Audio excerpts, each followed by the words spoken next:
Development Committee. Tonight we have three things on our agenda. First being murals, second being plans and design review, and third being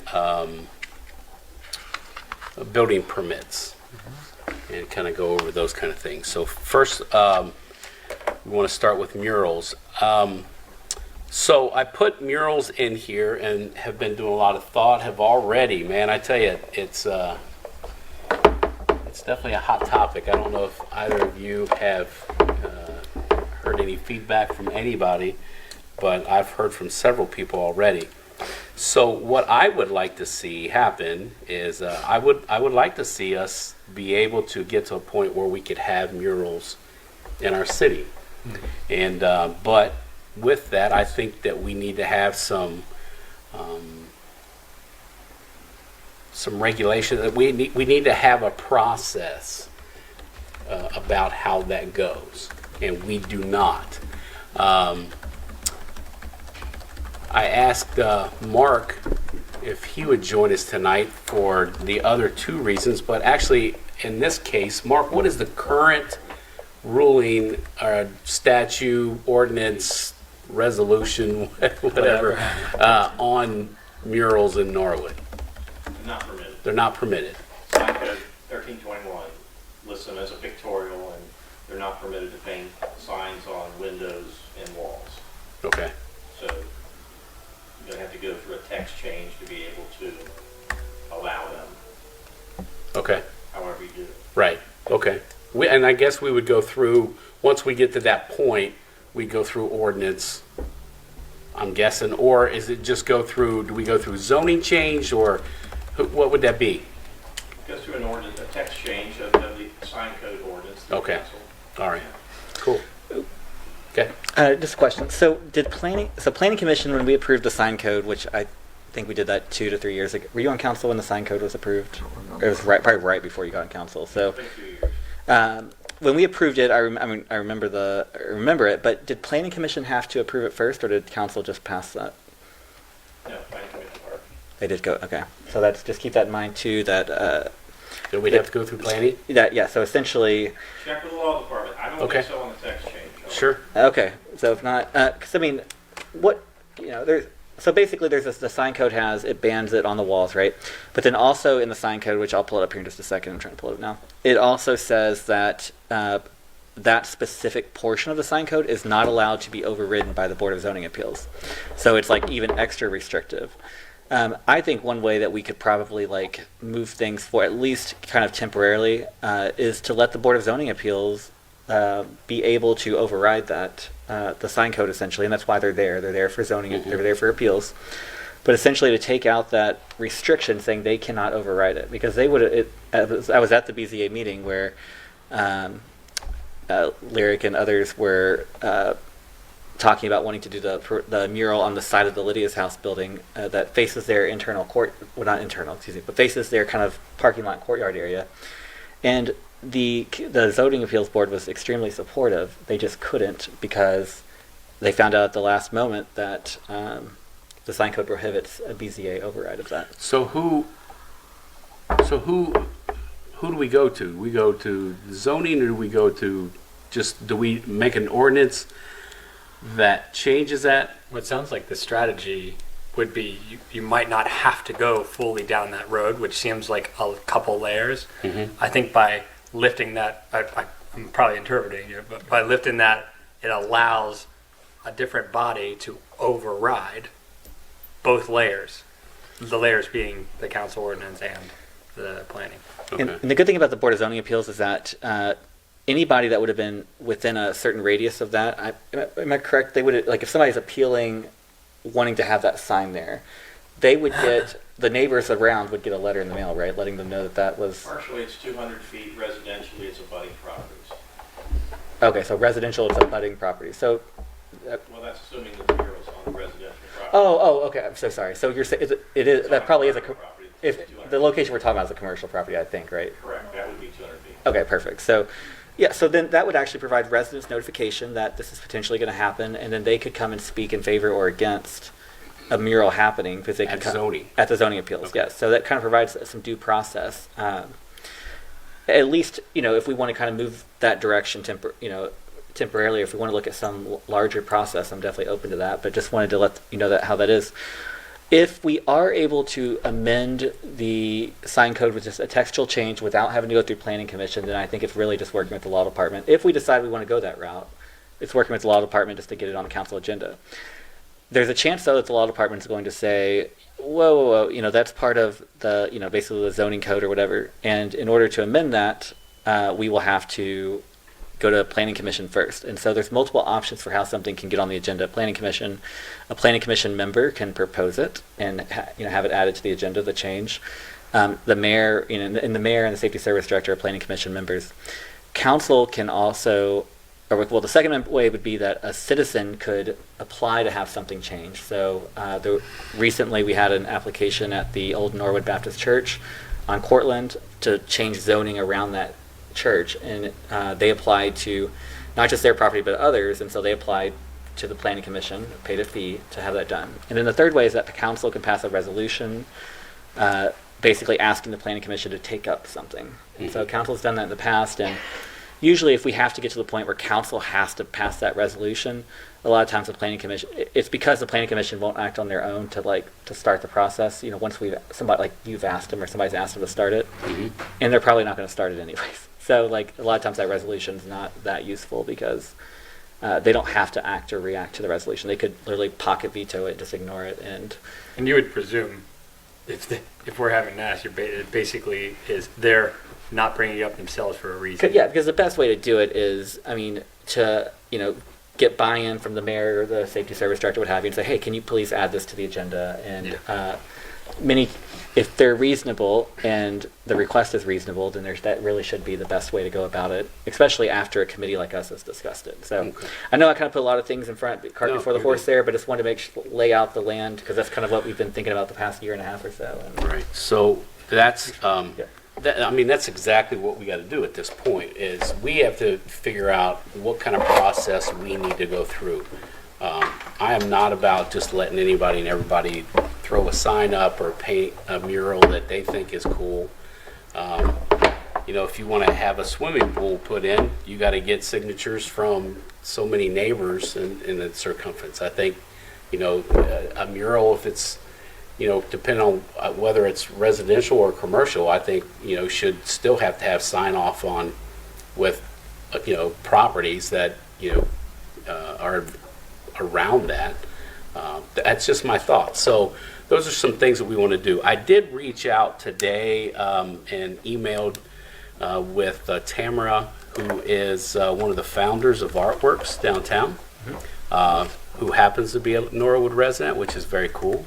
Because I wanted to touch base with her and see. There's no reason for us to reinvent the wheel. If she could share with us how they go about their process and how they come about selecting murals, selecting locations of murals, all that kind of stuff. And so we're gonna try to meet one-on-one and then try to draw her into the fold here per se to use her expertise, and see her guidance on that. Yeah, and she's been here before. Yeah. To talk with us about Oh, cool. it. Yeah. All right. I didn't know that. I just knew that this issue was up, and it's something I've always, even back when I was on before, I've always had an interest in, and I think that done right, we could have some really cool stuff. I would tend for it to be, my leaning would be towards historical, Norwood historical type stuff, but we've got some people here that I know are interested in murals, and if any of you would like to come up, maybe just so we can hear, you don't got to give your names and addresses and all that kind of stuff. Just share what your thoughts are, what your, however, you'd like to do. Because that's what we want to do. We want to hear from our people and see what's going on. So feel free to come on up. Okay, come sit in one of these chairs. Sure, sit right there, and then that way So we official. that way people can hear you and stuff, and Great. Mary Ellen, you're good as well. Mary, anybody that wants to come up, I mean, feel free to come up as well. Our girl squad. And give her some support. I have to say, but I'll wait till they. Okay. All right, super. Sure. Yeah, I wrote something brief, so I'll just go ahead and read that. Cool. That's cool That's with you guys. Hi, my name is Lyric, and I'm the artist who designed the mural that we proposed this past year to be painted at 4502 Carter. I've lived in Norwood for about 5 years, and in addition to my professional work as an artist, I'm active in the community, and I help tend a number of community gardens around town and run the Pay-As-You-Can pizza restaurant Mariah Pie, located on Mills Avenue. Creating the design for this proposed mural was one of the most profound projects in my artistic career. This piece brings together so many of my passions: art making, community development, and collaboration, and the flourishing of the West End of Norwood. I spend so much of my life in this corner of our city, and I'm trying really hard to make it a better place for myself and for my neighbors to be. I was honored to be selected by Lydia's House to work on this project, and I couldn't imagine a better partner organization. As I'm sure everybody knows, Lydia's House has been consistently and thoughtfully investing in the well-being of Norwood residents for nearly a decade. And their recent renovation of the vacant property at 4502 Carter not only provides a practical solution to the major shortage of sustainable, affordable housing in the greater Cincinnati region, but also took a structure that had long been an eyesore in our neighborhood and turned it into a vibrant community space, which is now occupied by a diverse range of engaged residents, preschoolers, and local artists like Elizabeth. Working on the mural design has been a dream project, that is, until we reached the point of trying to obtain permitting, as James was touching on, to move forward with the implementation of the mural. As I'm sure, everyone seems to know at this point, painting murals in Norwood is currently not something you can legally do. And after being told by word of mouth that submitting an appeal to the BZA would be our way to move forward, Lydia's House did so, and we attended a BZA meeting a couple months ago to have our appeal considered. Upon arriving at the meeting, we were told that because of the way the code's written, the BZA couldn't legally grant us the appeal, which is basically what James has already told that story. So in essence, we were told there's no legal way for us to move forward with painting a mural at this time without the code being changed. Speaking personally as a Norwood resident, I find that conclusion to be frustrating. It's difficult to refute the benefits of murals in any neighborhood. I have some... research has linked murals with increasing residents' sense of communal identity, increasing neighborhood foot traffic, positively affecting the mental health of residents, decreasing crime rates, and boosting community economic development. And contrary to what you might imagine, murals have been linked to increased levels of equity in the development of areas at risk of gentrification or displacement of minority groups. And I have links to all of that research. If anyone's curious, I can send it on to whoever might be interested. Yeah. And those are personally all things that I would like to see in my neighborhood. So I would implore you all and City Council to seriously consider a route forward towards legalizing mural installations in Norwood. Cincinnati is a city known internationally for its abundance of high-quality murals, in large part because of artworks, and I think Tamara is a great resource for us to have, which means for us that there would be no shortage of partners and experts and advisors, as you mentioned, to help us find a process that's professional and thoughtful.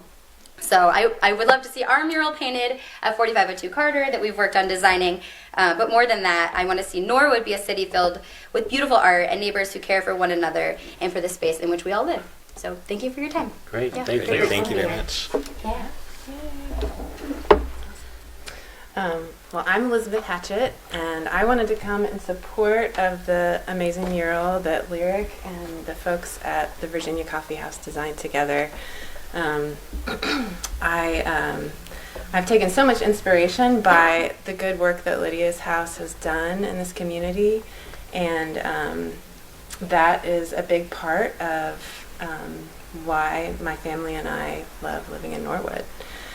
I also wanted to come here as a visual artist. I actually have a studio in the Virginia Coffee House, and I've worked with local folks. I've worked with artwork several times, the Taft Museum. I've done several murals with artworks, so definitely a big fan of murals. And I have contracts with international brands like Anthropology and Minted. And I'm actually on the hunt, well, more than on the hunt, officially under contract for a building that could be a permanent studio space for me. And that building is on the corner of Hopkins and Carter. And let's see, our plan right now is to, in addition to tending some of the overdue maintenance items like a new roof and gutters, we also want to take what has been a highly visible distressed property and turn it into really a pinnacle of beauty, another pinnacle of beauty in Norwood. This would include painting the exterior in a tasteful color scheme, replacing the asphalt with thoughtful landscaping, and opening up the storefront as a lovely welcoming to what would be the home of my studio, an art studio. And for the last year, we've looked at several properties throughout Cincinnati that could include a studio space. And we're in the process of pursuing this option because, one, we're kind of suckers for building Cinderella stories, and we think this would be a good one. But also a huge incentive is this particular building has a fabulously prominent wall that would be a great spot for a mural that could be enjoyed by folks in what would be a courtyard in the building, next to the building, and also commuters coming from Victory Parkway. So that was a huge incentive for us to be interested in that mural. And this meeting comes in really interesting timing. It's great timing because we've not yet closed, and I'm eager to see what can be accomplished to ensure that investing in an art and design studio in Norwood makes sense for me. Okay, great. Thanks. Yeah, thank you. Do you have our emails? You I can get them off I have James' email at least, You but can get I'd them love out- to get all of yeah. them. Yeah. You can get them off of the website. Is the Great. website down? Yeah, well, but the city council websites, we're good. I don't know about the Vic's website, but city council, our information's on there Okay. under Yep, I'll members. grab and- them all from there. Yeah, send us those links and Yeah, those, I'd that be glad information and to. stuff like that. I would really be interested in that kind of stuff. Yeah. Yeah, Thank you. Absolutely. Thanks, Want the Melissa. mic? Thanks, ladies. Tag, Yeah. tag out. Yeah, they'll tag out. There's only, so much space at this table, but here we are. So, I don't know if these even work, but hi, I'm Mary Ellen Mitchell. I am a resident of West Norwood. I live on Carter Avenue, actually right across from the building that Elizabeth just said she's going to buy, to which, like, my spirit said, thank you, God, because it is awful looking and has been awful looking for my entire tenure in Norwood, which is going on at least 12 years. So I think that's probably the first thing that's coming to mind for me is that the sign code, of course, was meant to help make Norwood more beautiful. But I don't think that has really accomplished that, and instead it has made Norwood, like the process of trying to do a project in Norwood, more complicated. And yet, at the same time, we still have all kinds of awful paint jobs all over West Norwood. So it would be my preference to see a simplified sign code, some sort of like stricter code around how someone has to maintain the aesthetics of their exterior property, and a separate ordinance around murals. Okay, because my husband and I have read that sign code pretty carefully, and as much as a line with a dot over it could be counted as a mural. And yet, that the particular building that Elizabeth is talking about buying on the corner of Hopkins and Carter has approximately 7 different paint colors going on where they've been sampling paint. It already has a mural on it based on the current sign code. So I think that instead of the sign code being clear and enforced, the sign code is just cumbersome and unenforced. It's used to keep people from doing good projects. I mean, the project that we have designed for the wall at 4502 Carter that Lyric led has been a really thought out process. I mean, we engaged residents, we had community meetings, we had multiple iterations of design. There was nothing about that process that looked like the paint job that is the corner of Carter and Hopkins. And yet that paint job has been fully left to be allowed, and our mural, we've now spent hours of unpaid time trying to get this mural allowed to be painted on the wall. When we bought 4502 Carter, it had broken windows. It had an equally awful paint job to the one that I'm talking about on the corner of Hopkins and Carter. It too should have been cited for a sign code and a mural, if a line and a dot is a mural. And yet that owner was allowed to continue owning and slumlording that property for a decade with plopping up siding and all kinds of junk that made all of our property less valuable.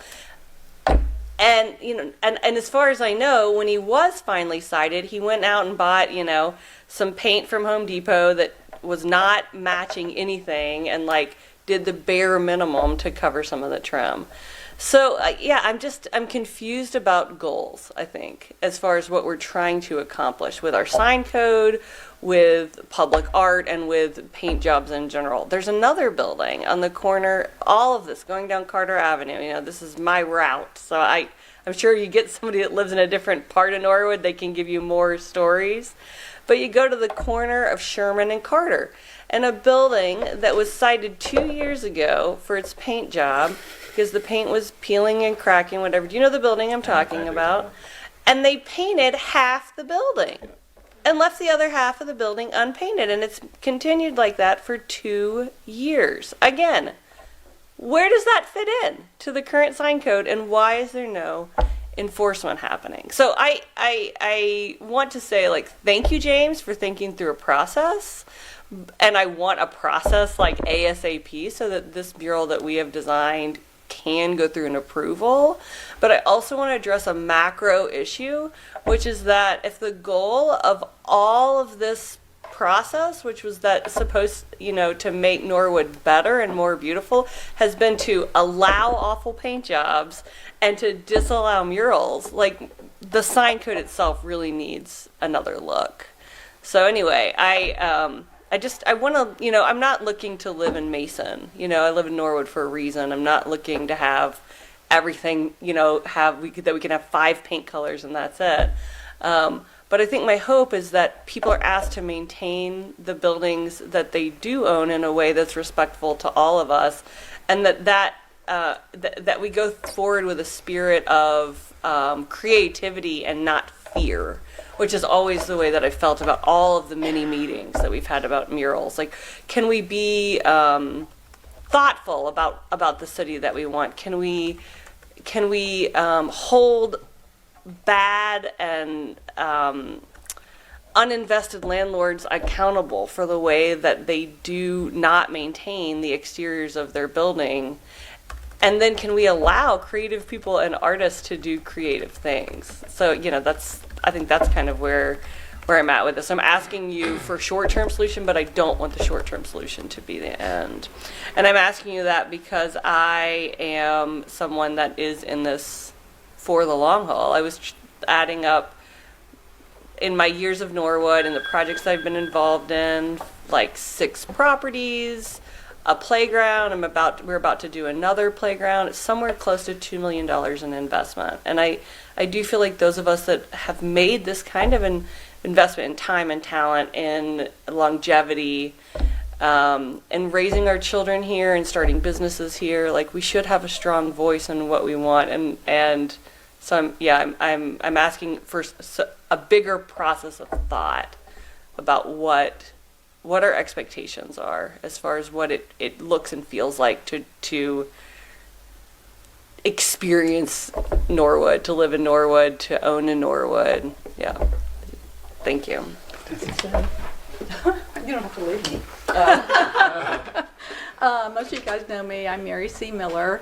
I'm the chairman of the board for Norwood Together, which is pretty awesome.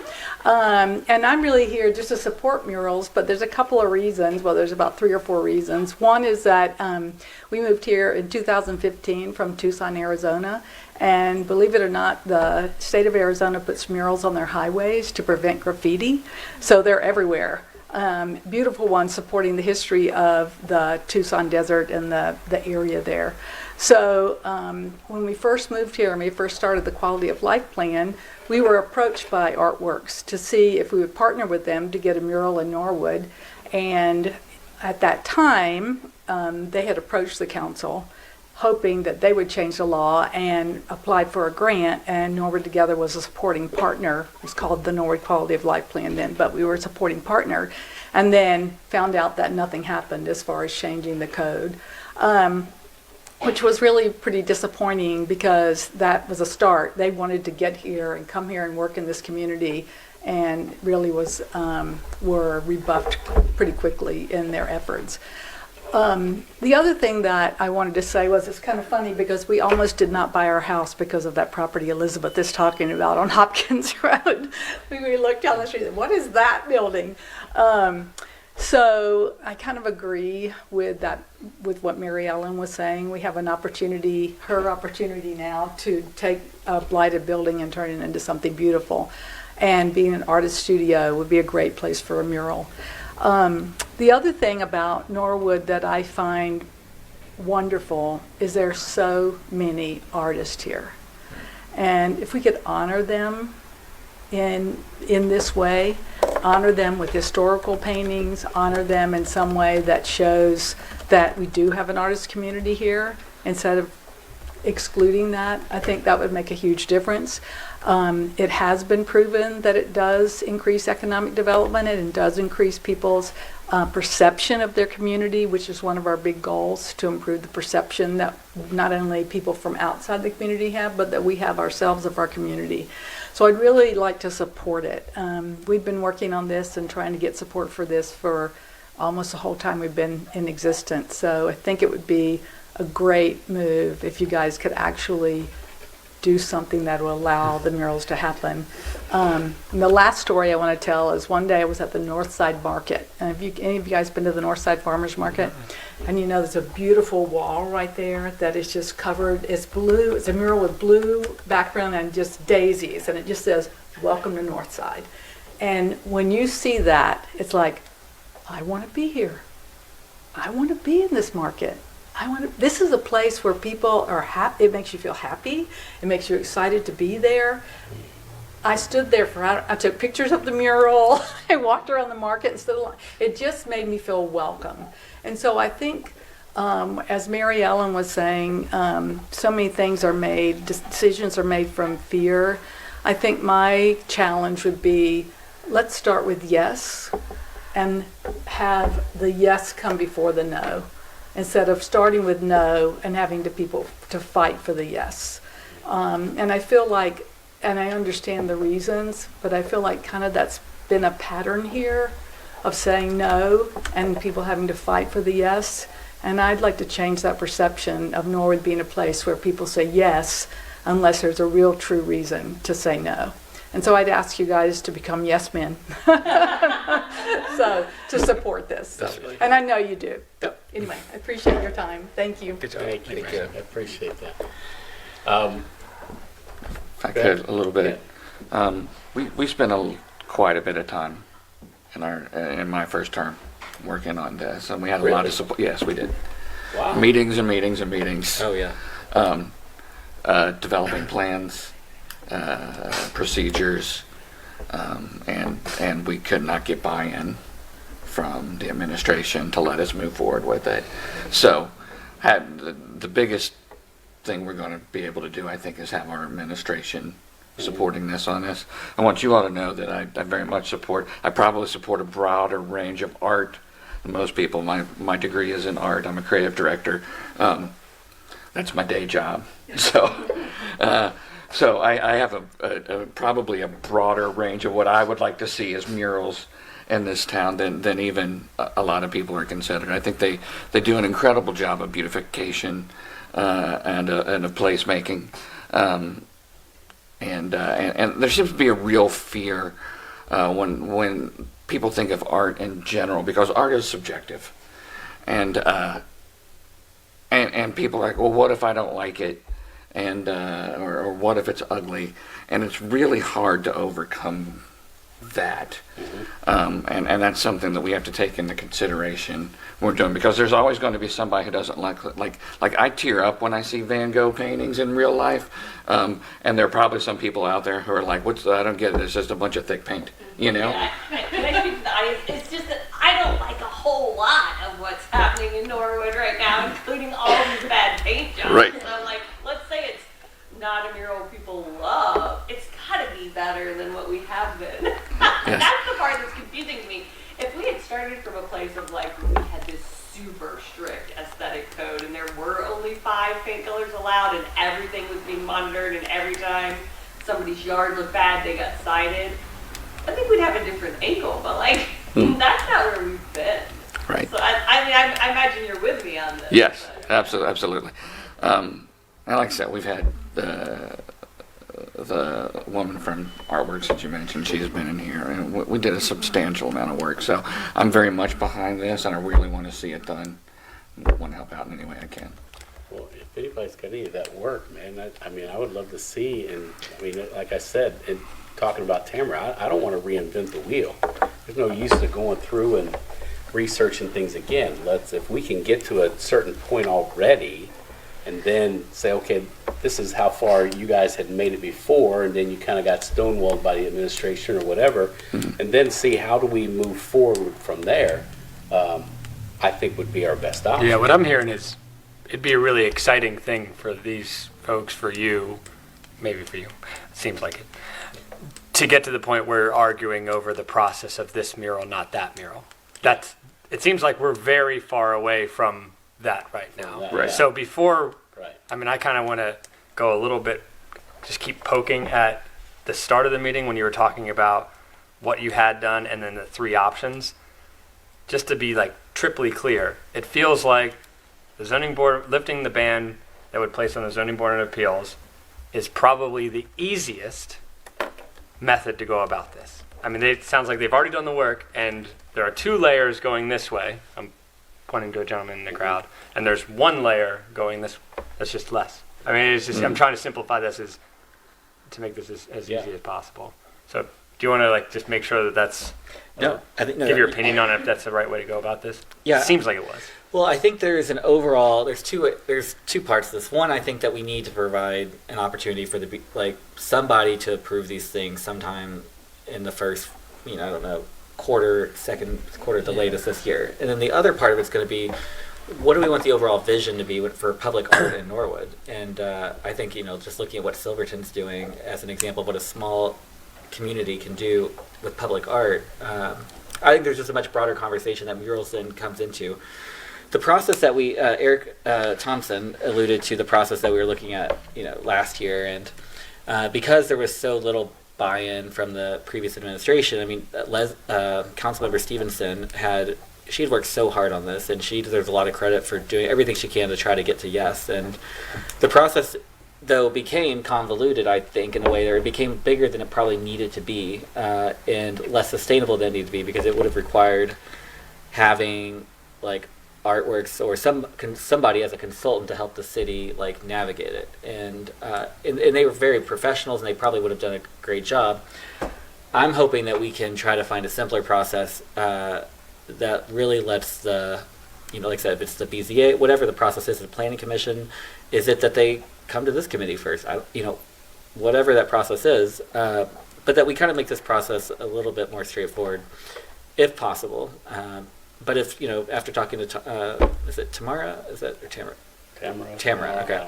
After talking to Tamara, after talking to them, I mean, I'm sure they'll have ideas for how other cities do it. I do believe, though, that we should try to, exactly what Mr. Gennaro said, we should try to repeal the ban on the BZA being able to consider it. And if we can do it as council, we should do it. But if we need to get planning commission involved, then we should work on that too. So great. James, what would you the quickest thing, as far as us trying to get this mural that's already designed and paid for? I mean, we essentially have to give back grants if we don't get this on the wall. How quick can this happen? That we tell me what happens now. So I think that if we have to go through planning commission, the earliest, I think they meet early in the month. Well, the previous planning commission always met the first Wednesday of the month. Is that Still the same. What Okay. if we don't? If we don't, then it can be if we all think that that would be an appropriate way to go forward for the moment to allow that to happen, then we would basically have to have an ordinance at the next council meeting or at some future council meeting saying we had changed the sign code, so it'd be 1321.14 appeals. Point B says the board shall not permit any sign which is prohibited by section 1321.07. I would imagine that we would put like except blah blah blah, like, and essentially allow an exception for that on there. That's my image of it. The law director might say that, oh, you shouldn't make you should try to do it a different way, but that would be my image of doing it. I don't know though. When is your grant due? Well, I mean, and they're private grants, so it's not like I need a timeline. Yeah, so I think that we'll have to just get more. I mean, the chair will have to get more information probably, and but I think we all. I mean, I don't think any of us want to obstruct it, but it might be. It's not going to happen in 2 weeks. Like, it's probably going to be a longer process, and just. I don't know that we even.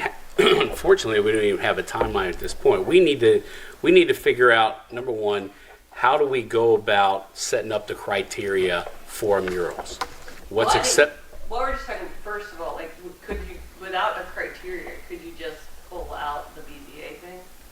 It would. Well, even with that, I mean, that's not going to put just say, okay, since you guys have already got this in the works, then we're going to let that happen. Well, because we did get that to happen, I guess is why I'm saying, like, I think it could be as simple. The first step could be just as simple as saying because when we bought the building 2 years ago, we asked to put murals over the broken windows, and they were temporary, not permanent. But we went through BZA and they allowed it, and that was that. And BZA was under the impression that they were allowed to grant us an appeal to do even this mural. So we had like the full mural design and the imagery like submitted to them, and it wasn't until we showed up to the meeting that they and us were told that they couldn't grant Jerry that. Stoker, Yeah, so they were like ready. They were like, we love the image. We would love to be able to approve So what it. did they say that you needed to do? That the code had to be changed. So basically, that we were told that they were told by the building commissioner, correct, that they couldn't grant the appeal because of the way that the code was written. So they were basically, we want to say that you can hit this mural, and we thought we could say that, but then like that day we're told we aren't even allowed to. So I wonder if the process you're talking about may already exist in that BZA. Maybe there is a series of 1, 2, 3 checklists, buy-in timeline that already exists. And then that would really become, for me, a question about authority. What is the right appointed authority to do that evaluation? Is it a combination of council and the planning commission? That sounds like a route. Or is it the already established BZA?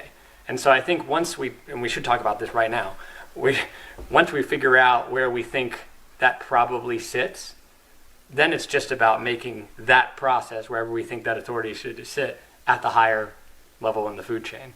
Because it's almost like independent of they already got it.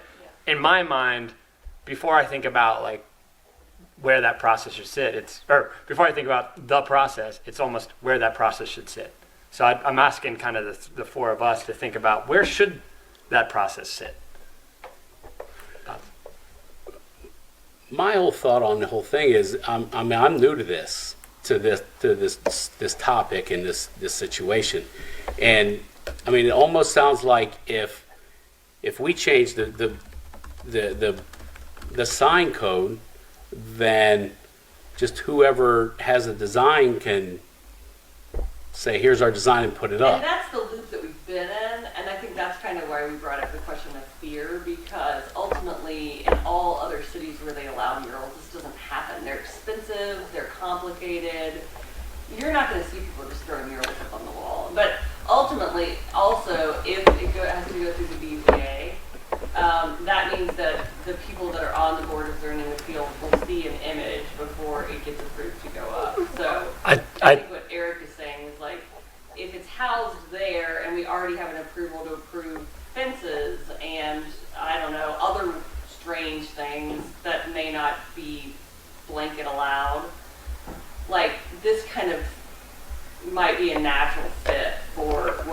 already a process that exists for other aesthetic. There's a quick thing, potentially. I think that the issue that he and I, having not done, and I'm really hoping you guys can correct me here, you two. I don't know if the BZA already has that process. I'm thinking they do based on what 4 people are up, what they went through, and the fact that there were all these steps they had to kind of tick off. That feels a little like something's already there. In which case, we would just need to our authority would be given to their we would be giving that authority to them to act as kind of the checklister. Instead of ours. But and I think what we're talking about is, should it sit there? If we think the appropriate way is to have city council and planning, because that's where we think it should best sit, then we need to make a process. So either way, a process can exist. I'm just wondering if it's already there. Not only is it the quickest way to get something to happen, we should feel confident. We hopefully should feel confident about that checklist at the BZA level.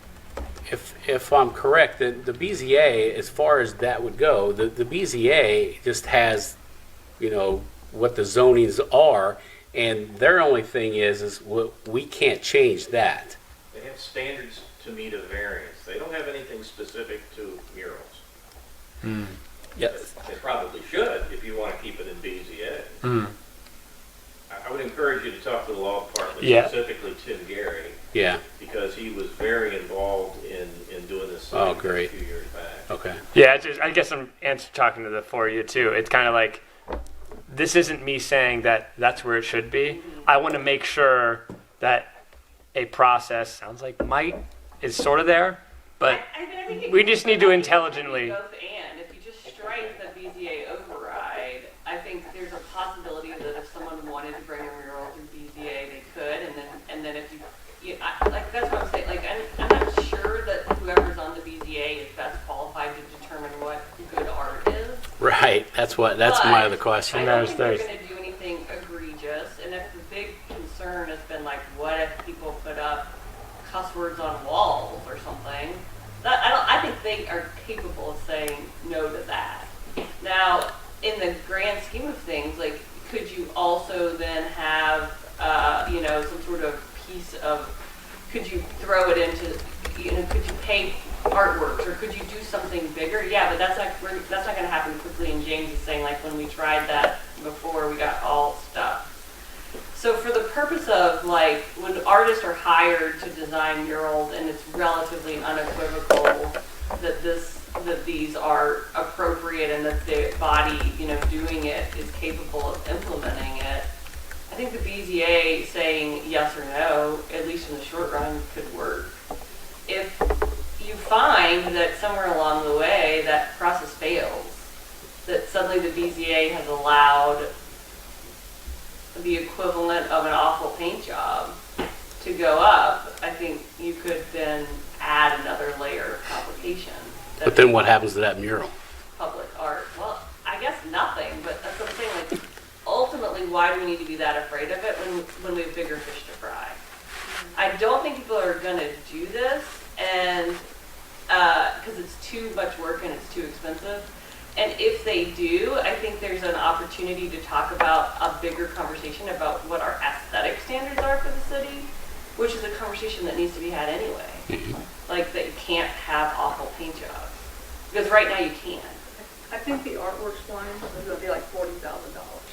I mean, we're not talking, they were trying to get grants for it, but Right. they're expensive to do. They're really Oh, sure. Yeah, I don't think anybody's going to, I mean, it's been such a process to do this. I understand it. The way I would,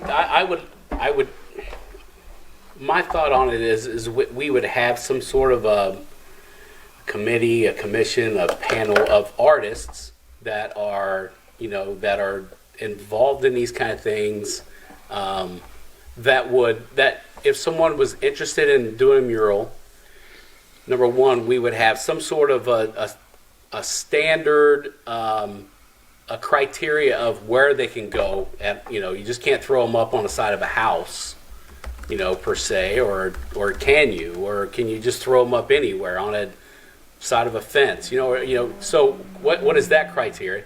And then if they have that, once we have a criteria on that, then the artwork itself would go to that committee, and they would say, yeah, this would be great for this particular location, and then their recommendation would go to, say, if it's the BZA, then they would go to the BZA, and with that recommendation that, hey, we have approval from the committee, the art committee, whatever that is, they say this is appropriate for this particular neighborhood, because there's things that will go in Ward 1 that won't go in Ward 2, that won't go in Ward 4.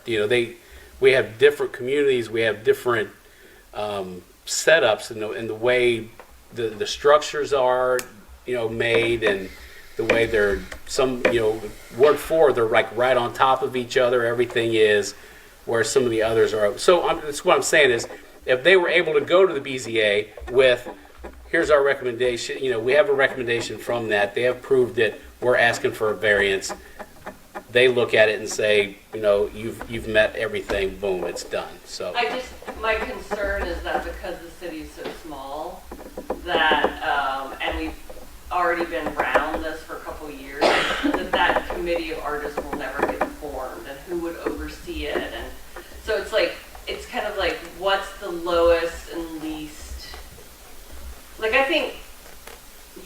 think it's just can we use existing structures that are simple for the sake of expediency unless we hit a problem? I think that's my question, because like Mary C was saying, they cost so much money. I don't think we're going to get an influx of applications.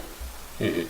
So it's and they just require a lot of sophistication to implement. So I don't think you're going to see.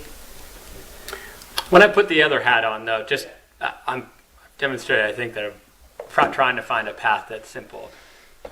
The other side is, I think the point of the process is not to, the intent should be not to deter $20,000 murals that put a lot of time. I think it's deterring, I heard one text say, it's deterring somebody spray painting and calling it a mural. But is that happening? Well, spray painting is happening, but could they get out of a fine maybe by evoking something different? That just came to my mind right now. The owner of the wall approved it. Yeah, okay. I'm just saying, I don't think this is really happening. I think mostly not as well. Yeah. That's my personal, but I think it's just worth taking 2 seconds and thinking can a simple, and I think we're getting close to one, but maybe, can a simple path exist with existing processes while still, though, having some measure of checklisting? And I think it would be awesome if there was a panel, kind of like what they did with the Parks Advisory Board. There's an advisory board. They don't have any actual authority per se, but they have organic authority. People like me are listening to them and then kind of using them as, okay, cool, I'm down with that. But that actually the Park Advisory Board built themselves and just happened? Are we suggesting that we are going to go create this mural advisory board? Potentially, but that might take a minute. Or maybe that's the right way to go. Another brief thought that the BZA does already have some aesthetic decision-making power. If I want to build a crazy ornate fence in my yard, it's the BZA who gets to decide if that's acceptable or not. And so I think, in my understanding, if I do apply for that appeal, so I wonder if trusting them with a certain amount of this authority, especially if it's not a huge, they're going to be able to say, you can't paint this nude portrait on the wall. Are they going to say, this artistic style versus this? Maybe not, but maybe that's the sort of the fear thing that we're talking about. Understand. Giving people the discretion to paint those kinds of projects. And I think that would also keep people from, I'm spray painting a smiley face on my wall kind of thing. Yeah. They have to go through that. Even just a minimal process. We are already trusting the BZA in some way. Sure. Aesthetically. I agree.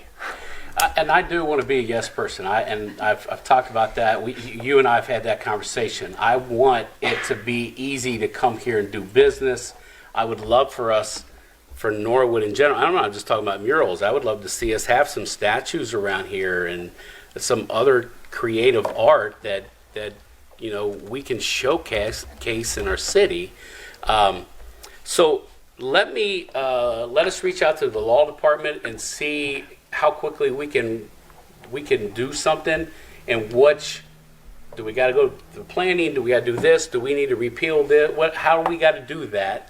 And then start working on steps to move forward with that.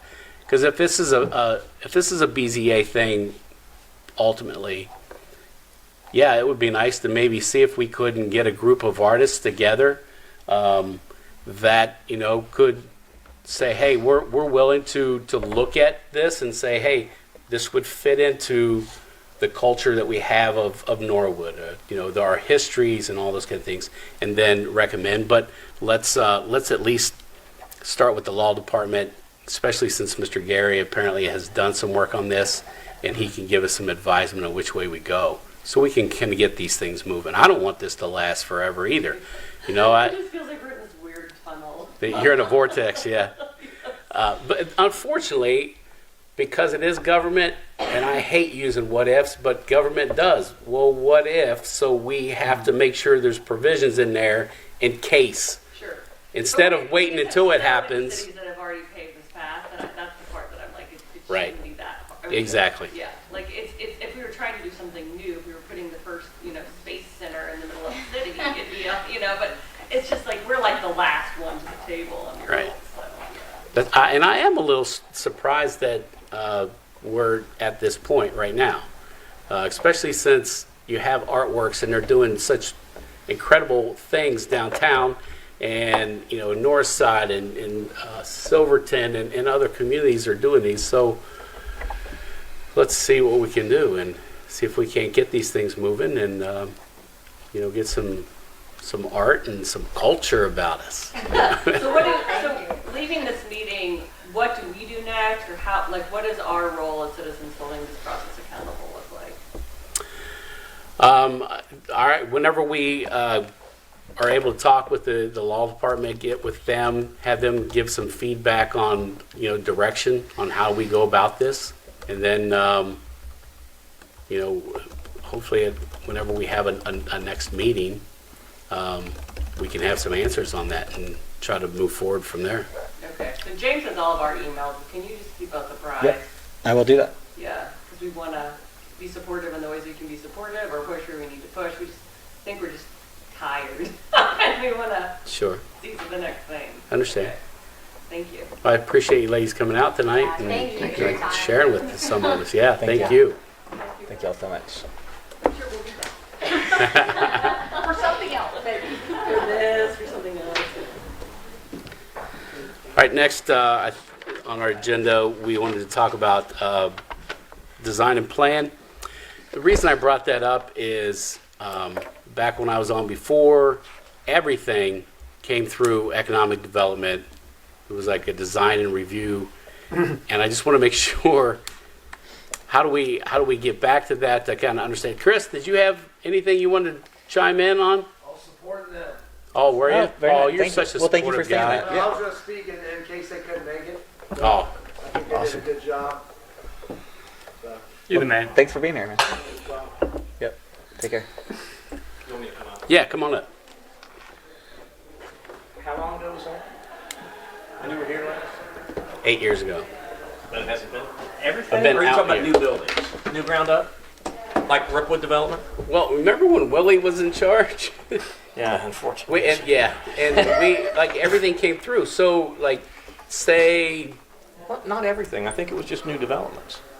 I mean, it wouldn't be everything. Just somebody that wants. I mean, tenant finishes obviously never came through. A new development, like what's going to happen at Plain Card, right, ground but up buildings. What about new business that comes in and Tenant they- finish on an existing building? I don't so believe like that. say for instance, Cappy's is wanting to paint the front and they're wanting to put a big awning on and stuff like that.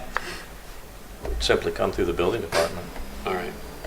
So we don't have to look at those kind of things. Well, I don't think so. I think I was not around for when Mr. DeLuca was on council, unfortunately, but I will say I think probably most of those things needed actions from council for other purposes, like whether it be like TIFs or I mean, I'm sure CRA, like something. Cappy specifically needs the tracks, so I think that was probably likely leveraged in the sense that, hey, you know, if you want council's approval, you need to come and present to us and make sure that we're kind of on board with this design. And I mean, sure, Willie probably took a leadership role at that point to make sure that that happened, because it was something he was very passionate about. And I think it's really kind of up to the committee if we want to do something similar, or maybe a half approach, whatever it is. Yeah.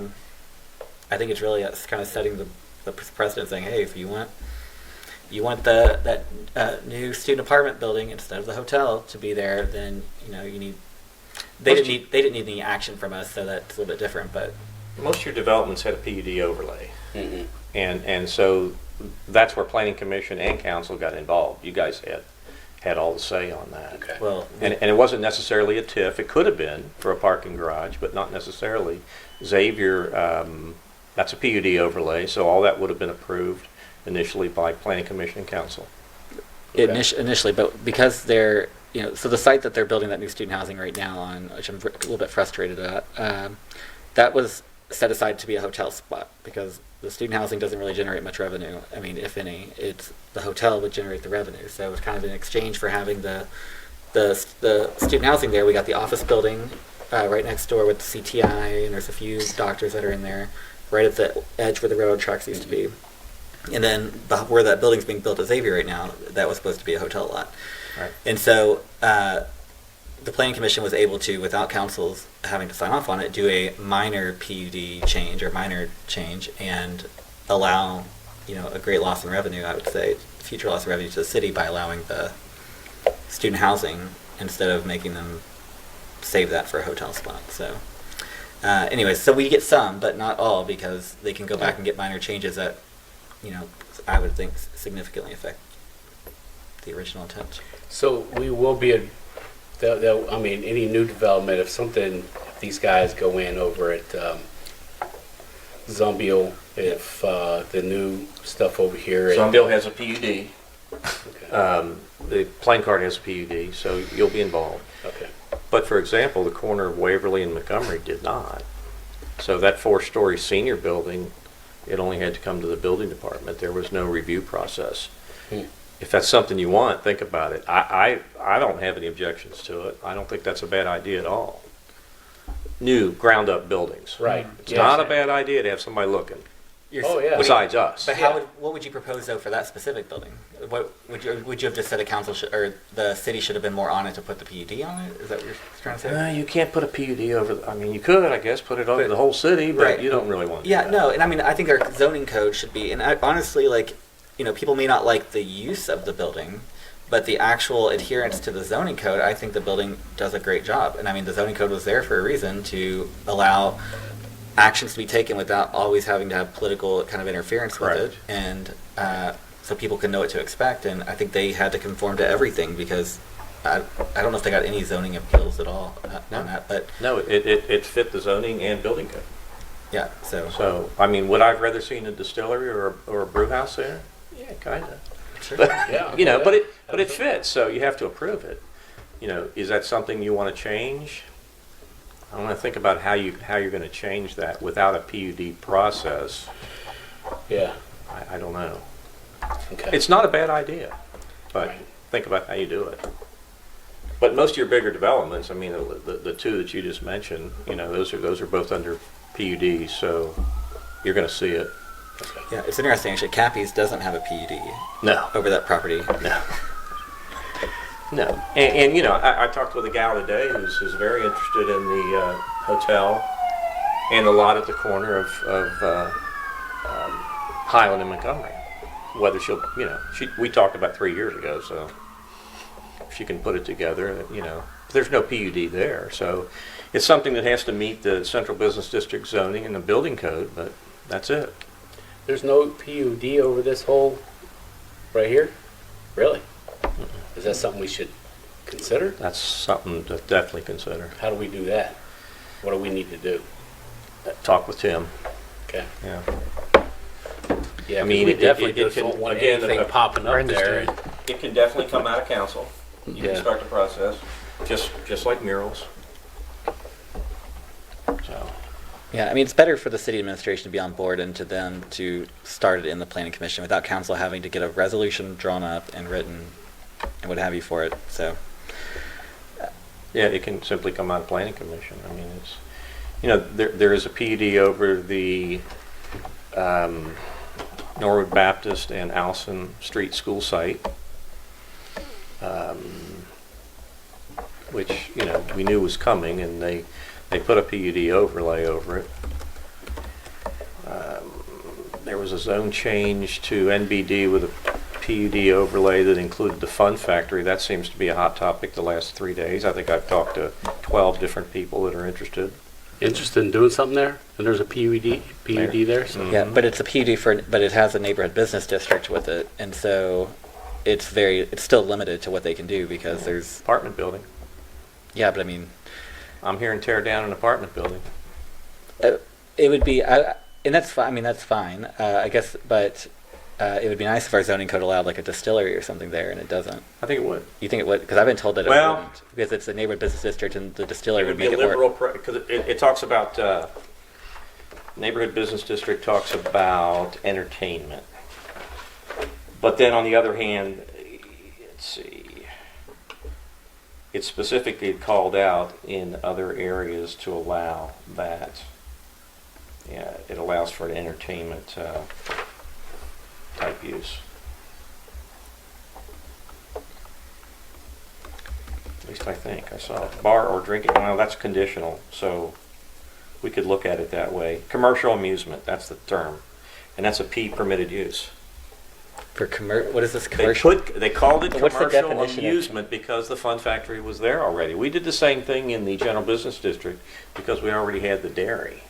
Mhm. So, I think I'd have to go back and see what it says specifically, but they called out milk distribution, bottling and distribution. Okay, well, it makes them perfectly legal, not legal non-conforming, which is a good thing. You want to keep UDF happy. Yeah. So this could be, I mean, commercial amusement. You could probably play with that term a little bit. I'm gonna try to see if I can find it. I see it in there, and I'm trying to see if I can find the definition definition's probably because I'm sure not it's commercial amusement. Yeah, it's here. If you find it first, you can feel free to. Yeah, 11.11.42 means establishments that provide amusement, entertainment, or games of skill for a fee or admission, including but not limited to billiards, bowling, video or game arcades, skating rinks, and other like and similar uses. Provide amusement. That's kind of broad. I was gonna say I don't know. I mean, sorry, didn't mean to sidetrack No, that, no, but no, I thought no, it was I like important that. while I was here to bring up the distillery thing. I would 'Cause- love to see a me too. brewery go somewhere here. No? We need a brewery and a bakery. yeah, brewery. Yeah. We got our distillery. We just need the brewery part. That's good. We don't got They a have a distillery bakery anymore. or Well, we got the Shumrick. They're up on the weekends again. So, I thought they were bought out and well, they were bought out, but now they're back. Robert James, and they're still making the alcohol there, right? The distillery, yeah, the distillery use never shut down. Terry's still down there. Terry Shumrick's still down there. He has to apply for a new sign, but I got that in his ear this week. But they're still, Robert James, I think the business part of it where people come and go moved out to next to Well, Jungle they Jim's and just Eastgate. reopened it though, like just last. They did. the They've weekend got before food. Mount- Yeah, the weekend and we're before aware of Mount- that. Brian's working with them on the food. Oh yeah, and I'm just saying more like it's open again. So we got the distillery. They changed the name. Same people changed the name. It's called Smoke and Water. I didn't realize it was the same people. Smoke, MSOQ. and so they're planning on having, I'm guessing, They're- barbecue there, They're having food, yeah. and then yeah, and their rum or Mhm. whatever they distill there. They got a pretty good bourbon. It's a little pricey, but And they're back open? How about that? Well, yeah, so a brewery would be good to have a, I would have bet the bank that 6 years ago after Xavier got going up there, it would have just slowly moved this way, but it hasn't been. yeah. So we Everybody around us has got breweries except know. for, I know. for us, And and we it's need just economic just a- development in this town, big time. yeah, and it's the, again, it's location, Absolutely. and, I don't know that the Fun Factory would be, that's a huge, huge place, but it depends on how much you want to produce. It could be, I mean, the building I think is a tear down because Yeah, of yeah. how bad it is, but it could be a lot of things. It's a huge lot, a lot Yeah. of parking. Yeah. Yeah. All right, so that makes sense on the plan review. And then the other thing was about permits and fees. And so one question, and I know this little bug that was put in my ear that somebody called me on, not my brother, but that the school doesn't pay fees. That's correct. And that changed back in like 08, 09, 10, Yeah, somewhere something around like there. that. Yeah. Before when they there. were having issues, when they were Yes. having financial issues, Yeah. we gave them a break and said we wouldn't charge. Well, now that the roles are reversed and we're in financial issues, I think that we should look at charging some sort of a fee, even if we said, okay, look, you're one of the other entities in our city, so it's only going to be 50% of normal fee, but there should be something going on because now we're in straits and we need to be looking at every little penny that's coming in or should be coming in. Yeah. Not only do they not pay, excuse me, do they not pay fees, the city actually subsidizes them because we still have to pay for the plan reviewing that happens. correct. So, my opinion. And the inspections. Yeah. Oh, and the inspect. So And anything. I've had plenty on these projects. I mean, we've Yeah. only got, do you- they've submitted view, and that won't start till the end of the year. So Right. everything's done and paid for and submitted except Williams. I mean, we're kind of at the tail end of this multi-million dollar renovation. So when you say Whose that, bright idea was that? Jerry Stoker and council at the time. yeah, before my time. But I will just say, so I do think though that whatever we do, we definitely need to make sure that any fees that the city is having to forward out, like plan review fees, especially. Right. You said there's inspection fees that we have to forward out to. Well, no, but Yeah, but my we're- time Yeah, as an right, but your ti- inspector I is hear- not covered because there's no fees. But the building committee, right? And I hear you on that. I mean, and I do think that we should probably have some. I agree with you. Like, I mean, 50%, 40%, whatever, some fee that they pay. But your time though is also like, we don't start laying off people in the building department because they didn't have enough money, that revenue to cover their expenses the year before. I mean, as a government, we provide services and charge appropriate amounts, but it's not there to. It's not a separate fund that you all have to have this much revenue like the recreation department's been in the past before we brought it back to the city. So that's all I'm saying is that we're paying no matter what, but we probably should, for fairness, yes, I think there probably should be some fee that accounts for the time. And So how would we go about bringing that up to that we would charge, say we decide 50% on, permit fees, plus they have to pay for the all the plan review? all the plan Because we're reviews. getting Yeah, we charged no should matter not what. be having to pay for that. You'll have to get into that codified ordinance and again, probably get with the law department and make that change. yeah, I think it might be in the codified ordinances, but it might actually be just in ordinance that was passed, but it wasn't something that was codified. I might Yeah, be- it's probably, you're right. I think it's like a section in an ordinance. So essentially, we need the law department will probably know how to find that ordinance Oh, yeah. because I've seen it before. I just don't know. I don't know where it is now. But you'll probably just have to amend that saying whatever it says. This hereby amends this ordinance so that they pay 50% plus 100% of any plan review fees. Plan review fees. Now, prior to that change, so this happened after you were here, Mike, I guess. But it must have happened It- right at the end there. It must have. We had cut the schools a break. We gave them $1 permit if the work was done in-house. I think that was before your time. But then it was full fee on anything else. If they're hiring a contractor to do addition, then they just paid the fee. So then it got changed to nothing. And I mean, they've spent millions and millions of dollars. I mean, I did a lot of inspections at the middle school. Yeah. In excess of probably 100, to tell you the truth. Oh, wow. And, the whole idea for a permit fee is to compensate time Right. of the employees that have to issue the permits, the inspectors that have to go out and, issue the certificate of occupancy at the end, and, gas for the car and all that stuff. You try to keep it in the black if you can. Yeah. But it's up to you. If you want to do 50%, that's an idea. Yeah, I'm willing to say, hey, we should be working together, and this is just another area that we can be working together with the schools. We go back and forth with this and working together, but we can't just be covering all their costs. Yeah. So And Dan they Bly get is all back the as our benefit, building you know. commissioner. You knew Dan from Yeah. before. And he is a plans examiner as well, and very quick and very thorough. Charges $75 an hour, which is honestly more than fair for the time it takes for him to review plans. Right. But he's going to charge us, we're going to pay that fee, and if anybody, whether it's the schools or anybody else, is not paying, well, we're going to eat that cost. We'll check with them again. Tim would be the one to start the research on that part of it. I think you're right, James. I think it's just a separate ordinance that's in the fee section. I think it's in the fee section. Okay. So you brought tonight what some of these fees. Yeah, You want to just go over what you? You've got one that says current, which is what we're working with right now, and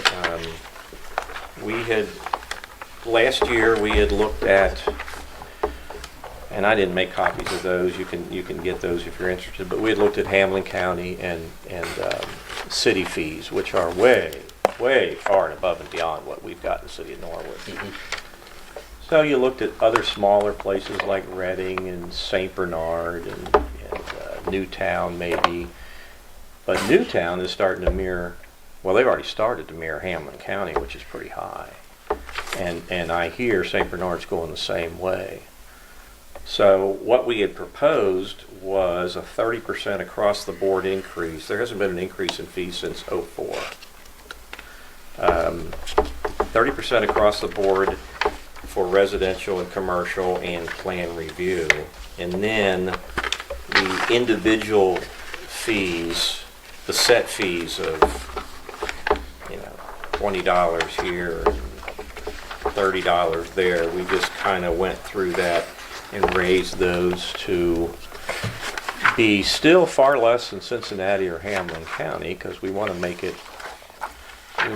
ourselves look good to contractors coming in.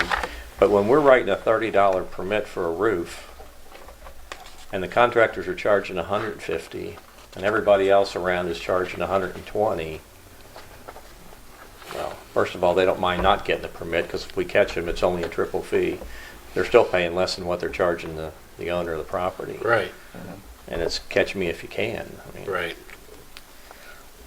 So it kind of just died in council at the end of the year. Okay. Is where it was left.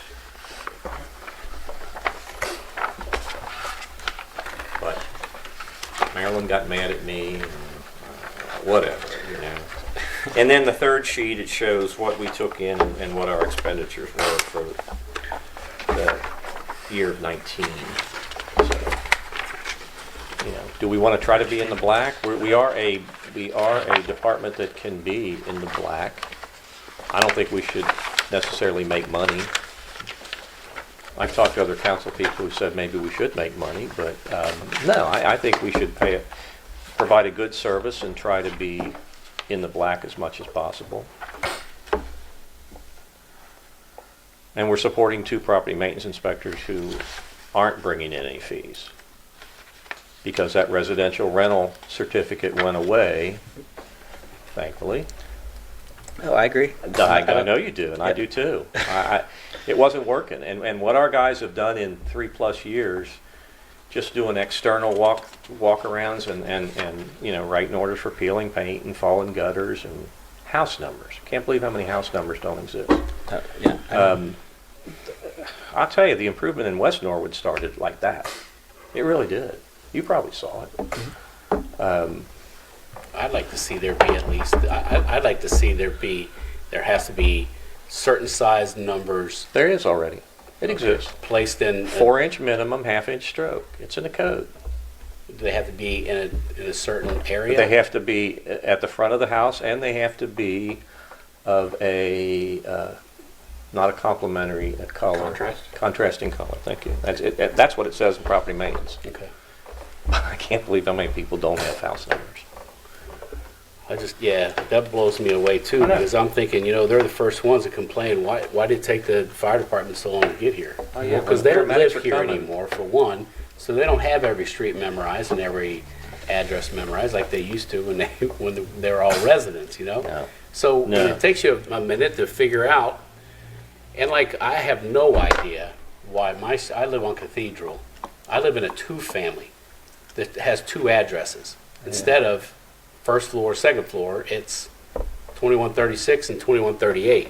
Upstairs is 38. That makes no sense. I've got one across the street from me on Spencer. And they're all like that. Same way. Well, actually, I will just say that I actually find that easier, especially when like going door knocking and stuff, because then you definitely know which one is the right apartment 1, apartment. If there's no apartment 1, apartment 2, they're individually labeled. So, But it's not there's 2 different locations. That's what I'm saying. You're I know, I going hear- to a location. I hear what That's you're my saying. point. I hear what you're saying on that. But then again, if you have a 2-family and you live there, like it's kind of nice not having to put apartment 1 on your everything that you write. So I'm sure there's advantages and disadvantages, but So I did the same packet for Dan Bly, but I got it to him yesterday. So he's going to comment, and I'll get it to Laura.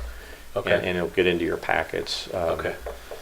Because he's a firm believer in, we provide a service at a fair fee. We're not gouging anybody. We're not in to make money. Right. And let me get We his just need to comments from absorb him. our cost. When you say he's going to comment, meaning he likes this proposal kind of thing, Yeah. or he agrees with the 30% or whatever, because He my may shred it up. recommendation- Huh? He may shred it up and not like us at all, and say, take it lower. Where were we at with it when it dropped at the end of the year? Was it? I know you were lobbying for no increase on residential, but I think you were okay with commercial. well, no, I would I would argue that I was not a big fan of raising it at all, especially not at the end of the year after the election. I thought we should let the next council look at it, let the next mayor look at Yeah, it. that's fine.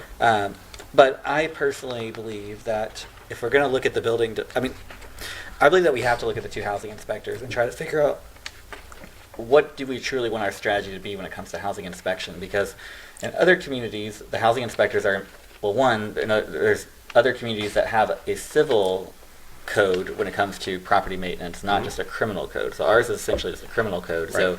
you're just like the individual cited to mayor's court. Well, if you have a rental property and you live in Las Vegas, you're not getting extradited from Las Vegas to here to mayor's court. So the city basically they'll send letters and letters, and if you don't want to respond, you don't have to respond. There's nothing we can do. Whereas if we had a civil code and you don't respond, well, we can then just put that on the property taxes at the very end. There's some due process that goes in all that, but there's ways that we can actually enforce it better than just having a criminal code. We don't have to get rid of the criminal code. That might still be the way to go for some things, but there's some instances in the city of some really sad things. Some people just have no money at all that own a house, or the brother owns the house, right? And they don't own the house. The brother owns the house, and the brother won't do anything to fix it. And the city's like, I'm thinking there's one on Globe that I'm thinking of, where there's tiles falling off the roof. I think it's Globe. It might be Hunter, but there's tires falling off the roof onto a neighboring driveway where there's cars that are parked, right? And there's big bushes there just completely covering everything. And the city's tried, and the city basically won't do anything now because that person is not the person that owns the house, the person that's living there. And But they're sending the orders to the brother that owns the house. the brother's not doing anything. So, that's what I'm saying. There's no enforcement. So why are we having 2 housing inspectors who, and the problem too is that these housing inspectors, although I'm glad, the place does look better, it looks better because of cooperation of good-natured citizens who, get these very threatening sounding letters and decide they're going to comply. And then the people that just throw them in the trash, they don't face the consequences, or at least to a lot of citizens, it seems like they don't face the consequences. Do we know that they're not cited to court? Because maybe they're cited to court and they just haven't been brought in. So do you know how many times that we have court that we have property maintenance issues that are on the docket? I mean, is it an often thing where we cite people to court? Yeah, pretty much. A lot more than mine. I mean, if a building inspector has to cite you to court, you really aren't paying attention. I had a guy in yesterday, and it was building without a permit, and then he sold the property to an unsuspecting couple, and there are issues. Structural, plumbing, and he's in, and he was found guilty yesterday. No, our property maintenance inspectors cite people far more to court than I would. Well, and that makes sense, I guess. But they're really liberal to a fault. I mean, they are really giving people time to. I mean, it's all about compliance. They're trying to get these things fixed up. So yeah, I mean, things kind of drag on some people if they have no money. But I mean, the one you're referring to, I'm not really familiar. The city look better. I mean, because they don't have to use those tools. They could do the criminal thing like it currently happens. But If there's a way to go civilly, talk to the law department and let's look at that. That's a good idea. I mean, if there's a way to. Because then what we do, put a lien on the house, is that what you're saying? so On the their way it works in taxes? Cincinnati, because I've gotten one at one of my apartment buildings in Cincinnati, is that and it was fair. I got an order to change something, and I thought I had a contractor that had it fixed, but it wasn't fixed. So basically, we got like a $350, $500 fine, and if I had it fixed within 7 days, I could request a cure credit, and it would be half fine, right? Or I could appeal it to this Office of Administrative Appeals and actually have a hearing with the hearing officer. And and they've been very fair. I mean, I've had two of them. One of them was dismissed because the hearing officer realized that we were, it was just bad timing. There was some Rumpke issues with the dumpster. The other one had to do with the property maintenance issue, and we did get it addressed, but we paid the half credit there. So there's some due process that can be added to it, but there's revenue components to that as well. We don't do it for the revenue. I mean, we have to be really clear there that that's not the reason you do it. You do it because you're trying to make sure that the city's as good as it can be, and you give the building department the tools they need. But if I wouldn't have paid that fine, right, so it would have been $500, right? If I wouldn't have paid it, eventually, yes, it would have gone onto the taxes as a lien. So that way, if it's sold, then you would get that back. Okay. It's a good idea. We can talk to them about. Are we a big enough city to do that? I mean, do we have the review capability? Yeah, I think we'd have to look at, because I mean, basically what the city of Cincinnati does, I mean, they have in-house hearing officers, right? So they, in the mornings they hear the cases, and in the afternoons they write up the reviews of it and send it out. So I don't know how exactly I don't know what the exact process would look like. I think that's worth looking into. Yeah, and like I said, it's just another tool in the tool chest. And then partnered with this, I think I could be a lot more supportive, of a lot of these fees. I mean, I'm going to be supportive of some of these anyways, but it would be good, I think, if we're going to try to actually. Would be nice to really make sure that we're enforcing it, not just for people that are willing to comply, but people that we can't reach as well. Right. Personally, I have an issue with citing people on their homes when our own city buildings are in such disrepair on some of these things that. And streets. Yeah. We've heard it. Yeah. I mean, those guys hear it all the time. Oh, I'm sure they do. Because I have a hard time with the city going out and saying, you need to fix that. When we got water leaks here, the firehouse, police department. And that's why they've let them, give them plenty of Yeah. time. I don't mean let them get away with it, but they're Right. giving them plenty of time to try to get compliance, because that's the name of the game. You just want them to be. Yeah, And because we I can't know- just let everything go. Well, and I know there's people that I've got one around the corner from me. You probably know where it is. It's on Ellesmere and Hudson. Yes. It's a mess. Yeah. And I live like 5-6 houses away from it. The mother I knew in school was a year behind me. Druggie, died. The grandmother just died. Now the granddaughter's, well, she's living there, but I don't know if it's in her name. I know Larry sent the orders, and both sets of front steps are collapsed. The guard railing on the second floor collapsed. Yeah. It's a mess. And it shouldn't, when we got houses selling for $350,000, $400,000 in that neighborhood, this shouldn't be. But, Right. you know, I mean, how do you bring somebody like that in? She's not Yeah. really the owner. You can't really bring her in. We're trying to get her to understand that, hey, we'll give you some names. There's some people out there that will buy this house and pay you cash for it, and they'll fix it up. I mean, if you want to get out of this house, but it's a shame.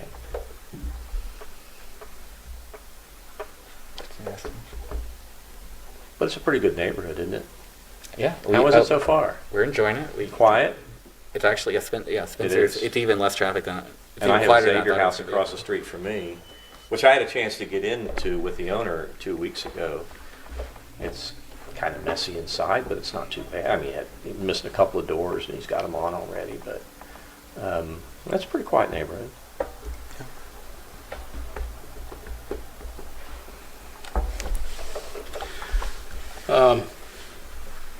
So once we hear from Dan's, get his opinion, I'll get and that to you. then, And and then- yeah, just send it. You can either send it to our emails or send it to Laura. That I'll way just- she I'll can just send give it it out to to her. everybody. I'll either make copies or I'll just give her a copy and she can Okay, make yeah. copies and get it to your committee. And then that's going to be probably something that goes into finance committee for them to look at, right? I mean, to your choice.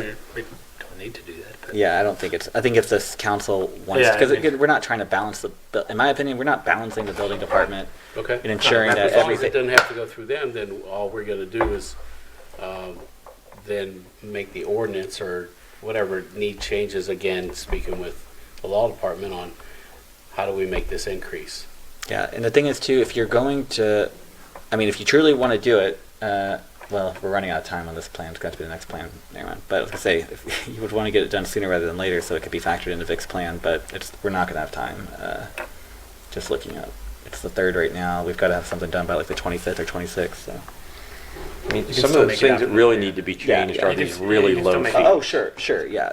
I mean, your $10 concrete replacement fees for city sidewalk, that was put in years ago with the hopes that people would start replacing concrete. A permit is the least of their worries when a sidewalk block costs about $250 to replace from, you know, Yeah, Bruce and they're- Concrete or whoever's doing it. Yeah, in my opinion, yeah. I will just say, are you proposing raising that or just how much to you? 50, yeah, I think it's from 10 to 50. 50 per job or 50 per block? It doesn't matter, no, it doesn't, it's per job, per address. You could replace 1 block or 20 blocks, that's still the same price. Yeah, I mean, but then I guess that would be one where I know that it costs the city more to process the thing, to have you go out and look at it, right? Like, I understand that. But I do feel like, though, we need to make sure that we're properly incentivizing people to do the right thing on these. And not that the $40 difference is going to stop somebody from doing their job, but I also, like, we know that there's sidewalk areas around the city that need addressed. There's a better way to do sidewalks. yeah. I just think there's probably a way. That doesn't work. There's probably a way to net cover cost Yeah. in targeting the top 5 moneymakers. Putting a 3% raise on the higher end items Yeah. covers, and then you can still allow block parties to happen for free. You can still allow sidewalks to happen for $10. The stuff that's just Yeah. the feel good stuff, maybe it's kind of nice that we don't have too many barriers of entry there. And it's a great point, we still need to review, but maybe we'll just be more selective about Yeah, the things where instead we're of trying just to being make sure we're across the coming board. in the black. If the intent's there, we can still get there while keeping some of the, I've got no better word than the feel good. No, I think that's a great. Yeah, point. that's good. And then the same thing I would say about do you know what the cost you're proposing for the reducing occupancy in a building? So like if somebody's going from 2-family to 1-family, I remember there was a cost. I think it's a flat fee of $85. So- Well, if there's work, it's based on. well, right, cost but of let's just say job. there's nowhere. Let's just say they're just changing the designation because they now only use it A as flat fee of $85. Right. So that's another one where I'd say that like the city should be more, as much as possible incentivizing Excited people about to that. do that because I guess the $85 is fine if it's not changing, but it almost should be free because it's kind of a good thing for the city to have more single family housing. Even though most of the city does have a 2-family, I think a lot of the city has 2-family zoning. Yeah. Or at least south of. The R2 is everywhere. Yeah, yeah. So you can build a duplex, but many of the duplexes that we have right now are not. But where it's going, everybody's changing. They're all coming back. South Norwood, where the three of us live, they're all being turned back. I mean, they were busted up in the GM days to 2 and 3 families, and they're all coming back. Yeah, and it makes sense. There's one down the street from me. It's a monster, 3940. It was a 3-family. I don't know what he's got in it. I mean, it's one of the Ventura brothers, and he did it for his son. So there's really, I can't gauge a cost, but I'd say he's probably got over 4 in it. So you saying one of the brothers is going to end up living there? Is that what you're saying? His son, he did it. Paul Ventura did it for his son Jake Okay. and his girlfriend. Nice. That's huge. It's Oh, nice. I think I know which one. It's a beautiful house. I think I know exactly. It's very nice. Yeah. Yeah. Big one with a big addition on it. What's going on at the house? Like he's writing the report. What's going on at the house? It's 2 doors down from me. It used to be maybe a 4-family or 2-family past me. So it's like 38. The big white one. I guess so. It's kind of stepped back a little bit. Just a new roof. I mean, I don't know what else is going on. They don't have permits for anything else. I mean, they got to Mm-mm. be rehabbing the whole thing. You would think. They are. I don't know. You would think they would have to. They're making a lot of noise, but I'll look into it. I'm not- We haven't got anything. no. I mean, right now though, they are just working on the Roofing. roof. But there's windows out in it now. It looks That like was they're- always a single family. Mrs. Godson Oh, was it lived there always- growing. Yeah. It's a massive. Yeah, I went to building. school with her son. Gotcha. Yeah. Yeah. I mean, so you think they're gonna? Yeah. Well, so you're saying that they probably will do something eventually, but they just haven't applied a permit. They haven't applied for a permit. Okay. Then you've got the one across the street, the blue one that's been in. I've been working on that for well over a year now. That's fascinating. And that's Matt Ventura's house. Yeah. A lot of money in our neighborhood. Yeah, a lot of money in Norwood in general. I mean, there's. The last one on Cameron was $429. Yeah. And I mean, even in like, I think Fenwick. Is it Fenwick I'm thinking of? No, I'm thinking of Cathedral. Got one at Fenwick and Drex going. Conversion of a 2 to a 1. Yeah, there's a couple streets over there near View that the housing prices have been higher than I would have thought they would be a couple years ago. Hey, West Norwood. Just 3 years ago, I was shocked at what West Norwood. It's great when you're up over 300,000 in West Norwood. And the new house sold for 382 on Delaware. Oh, just the one Delaware. on Delaware, halfway in the middle of the block, and that's great. How do you think what do you think they put into it to build that? $250. Okay, so He made a nice profit. good. Yeah. So you can build a house like that for $250. Okay. Did a nice job. And that's Danny Gudorf, who's really been working hard on the west side. He loves the west side of Norwood. Yeah, it's. He's been buying at a more reasonable price, put money into it, and getting a pretty good buck. So.